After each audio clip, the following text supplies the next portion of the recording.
Hello friends, এই হচ্ছে ফুলসিলিং শহর।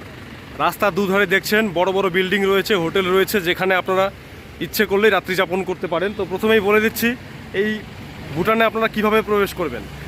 যদি আপনারা ইন্ডিয়ান হয়ে থাকেন তাহলে আপনাদের পাসপোর্ট কিংবা ভিসা কোনোটারই প্রয়োজন হবে না, শুধুমাত্র ভোটার আইডি কার্ড থাকলেই কিন্তু আপনারা এন্ট্রি নিতে পারবেন। অথবা যদি আপনি মোটর সাইকেল কিংবা কোনো রকম ভেহিকেল নিয়ে প্রবেশ করেন, সেক্ষেত্রে ভোটার আই কার্ডটাও প্রয়োজন হয় না, আপনারা সরাসরি সেই ভেহিকেল নিয়ে ভুটানে প্রবেশ করতে পারবেন। এই ভুটানে প্রবেশ করার পরেই আপনারা এই শহরটার মুখোমুখি হবেন, যে শহরটার নাম হচ্ছে ফুলসিলিং শহর। এই ফুলসিলিং শহরটাও দেখতে অনেক সুন্দর। যাই হোক, এই ফুলসিলিং শহরের একদম শুরুতেই রয়েছে এই মন্দিরটি। এখন আমি এই মন্দিরটায় প্রবেশ করব। আর একটা বিশেষ কি বলবো, মানে ভুটানের পরিবেশ এতটাই সুন্দর, এতটাই মানে চারদিকটা পরিষ্কার, মানে আপনি যদি এখানে আসেন অবশ্যই মুগ্ধ হয়ে যাবেন। এই একটা মন্দির, এই মন্দিরে আমি এখন প্রবেশ করলাম।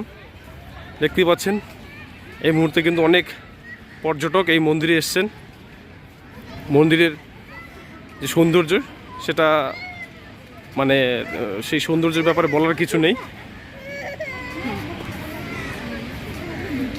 ভুটানের বেশিরভাগ জনজাতি কিন্তু বৌদ্ধ ধর্মের মানুষ। তারা গৌতম বুদ্ধকে মানে পূজা করে থাকেন।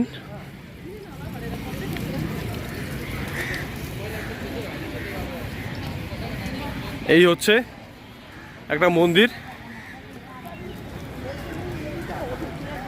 ভুটানিসরা যদি এই ফুলসিলিং শহরে আসলে কিন্তু এই মন্দিরটা অবশ্যই প্রবেশ করেন, এবং এই মন্দিরের মানে কি বলবো, চারদিকটায় তারা ঘুরে পূজা পাঠ করে থাকেন আর কি।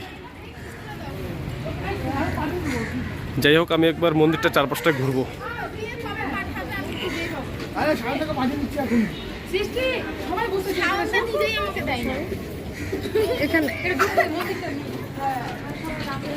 এই হচ্ছে মন্দির।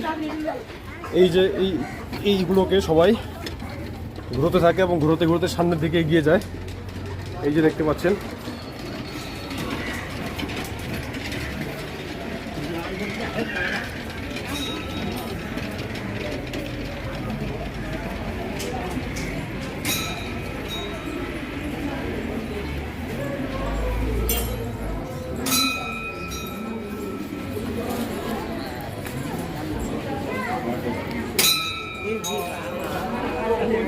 এই মুহূর্তে অনেক পর্যটক এবং যারা ধর্মপিপাসু মানুষ, তারা কিন্তু সবাই এইখানটায় এসে উপস্থিত হয়েছেন।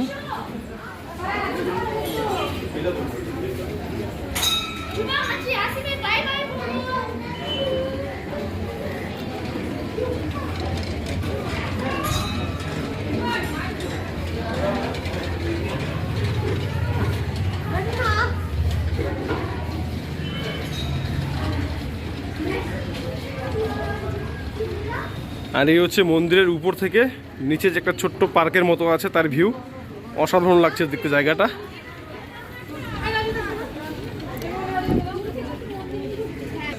যাই হোক, এখন এই মন্দিরটা থেকে আমি বেরিয়ে যাচ্ছি, আর অন্যান্য স্পট আমি ঘুরে দেখব।